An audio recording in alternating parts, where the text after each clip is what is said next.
Chapter 6 of The Science of Getting Rich by Valence D. Wattles.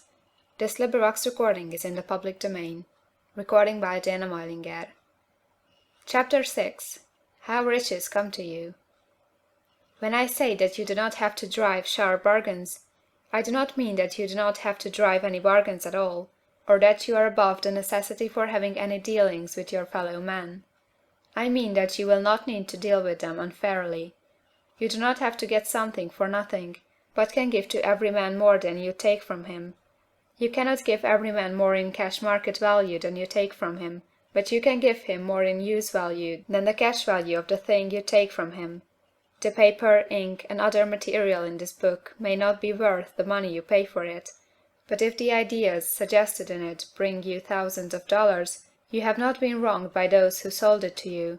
They have given you a great use value for a small cash value. Let us suppose that I own a picture by one of the greatest artists, which, in any civilized community, is worth thousands of dollars. I take it to Baffin Bay, and by salesmanship induce an Eskimo to give a bundle of furs worth $500 for it. I have really wronged him, for he has no use for the picture. It has no use value to him. It will not add to his life. But suppose I give him a gun, worth $50 for his furs. Then he has made a good bargain. He has use for the gun. It will get him many more furs and much food. It will add to his life in every day. It will make him rich.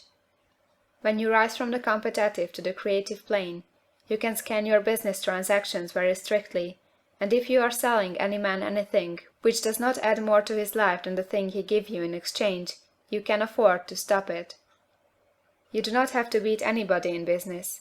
And if you are in a business which does beat people, get out of it at once.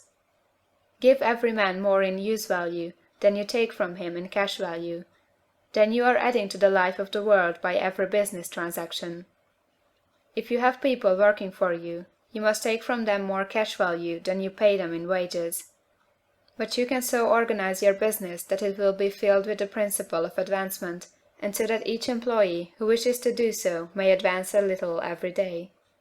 You can make your business do for your employees what this book is doing for you. You can so conduct your business that it will be a sort of ladder, by which every employee who will take the trouble may climb to riches himself, and given the opportunity, if he will not do so, it is not your fault. And finally, because you are to cause the creation of your riches from formless substance which permeates all your environment, it does not follow that they are to take shape from the atmosphere and come into being before your eyes. If you want a sewing machine, for instance, I do not mean to tell you that you are to impress the thought of a sewing machine on thinking substance until the machine is formed without hands, in the room where you sit or elsewhere. But if you want a sewing machine, hold the mental image of it with the most positive certainty that it is being made, or is on its way to you.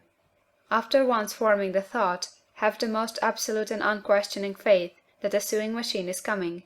Never think of it or speak of it in any other way than as being sure to arrive. Claim it as already yours. It will be brought to you by the power of the Supreme Intelligence acting upon the minds of men. If you live in Maine, it may be that a man will be brought from Texas or Japan to engage in some transaction which will result in your getting what you want. If so, the whole matter will be as much to that man's advantage as it is to yours. Do not forget for a moment that the thinking substance is through all, in all, communicating with all, and can influence all. The desire of thinking substance for fuller life and better living has caused the creation of all the sewing machines already made, and it can cause the creation of millions more, and will, whenever men set it in motion by desire and faith, and by acting in a certain way.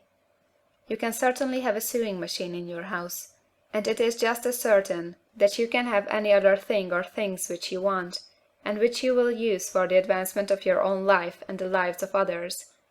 You need not hesitate about asking largely. It is your Father's pleasure to give you the kingdom, said Jesus.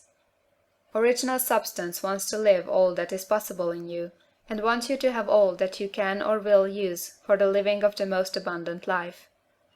If you fix upon your consciousness the fact that the desire you feel for the possession of riches is one with the desire of omnipotence for more complete expression, your faith becomes invincible. Once I saw a little boy sitting at a piano and vainly trying to bring harmony out of the keys, and I saw that he was grieved and provoked by his inability to play real music.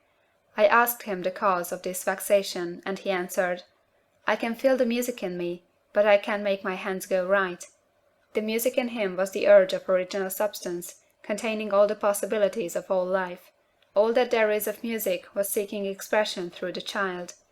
God, the one substance, is trying to live and do and enjoy things through humanity. He is saying, "I want hands to build wonderful structures, to play divine harmonies, to paint glorious pictures. I want feet to run my errands, eyes to see my beauties, tongues to tell mighty truths, and to sing marvelous songs," and so on. All that there is of possibility is seeking expression through man. God wants those who can play music to have pianos and every other instrument, and to have the means to cultivate their talents to the fullest extent. He wants those who can appreciate beauty to be able to surround themselves with beautiful things. He wants those who can discern the truth to have every opportunity to travel and observe. He wants those who can appreciate dress to be beautifully clothed, and those who can appreciate good food to be luxuriously fed. He wants all these things, because it is himself that enjoys and appreciates them. It is God who wants to play, and sing, and enjoy beauty, and proclaim truth, and wear fine clothes, and eat good foods. "It is God that worketh in you to will and to do," said Paul. The desire you feel for riches is the infinite seeking to express himself in you, as he sought to find expression in the little boy at the piano. So you need not hesitate to ask largely. Your part is to focalize and express the desire to God. This is a difficult point with most people. They retain something of the old idea that poverty and self-sacrifice are pleasing to God. They look upon poverty as a part of the plan, a necessity of nature. They have the idea that God has finished his work, and made all that he can make, and that the majority of men must stay poor, because there is not enough to go around. They hold so much to this erroneous thought that they feel ashamed to ask for wealth. They try not to want more than a very modest competence, just enough to make them fairly comfortable. I recall now a case of one student who was told that he must get in mind a clear picture of the things he desired, so that the creative thought of them might be impressed on formless substance. He was a very poor man, living in a rented house and having only what he earned from day to day, and he could not grasp the fact that all wealth was his. So, after thinking the matter over, he decided that he might reasonably ask for a new rug on the floor of his best room and an anthracite coal stove to heat the house during the cold winter. Following the instructions given in this book, he obtained these things in a few months, and then it dawned upon him that he had not asked enough. He went through the house in which he lived, and planned all the improvements he would like to make in it. He mentally added a bay window here, a room there, until it was complete in his mind as his ideal home, and then he planned its furnishings. Holding the whole picture in his mind, he began living in the certain way, and moving toward what he wanted, and he owns the house now, and is rebuilding it after the form of his mental image, and now, with still larger faith, he is going on to get greater things. It has been unto him according to his faith, and it is so with you and with all of us. End of chapter 6.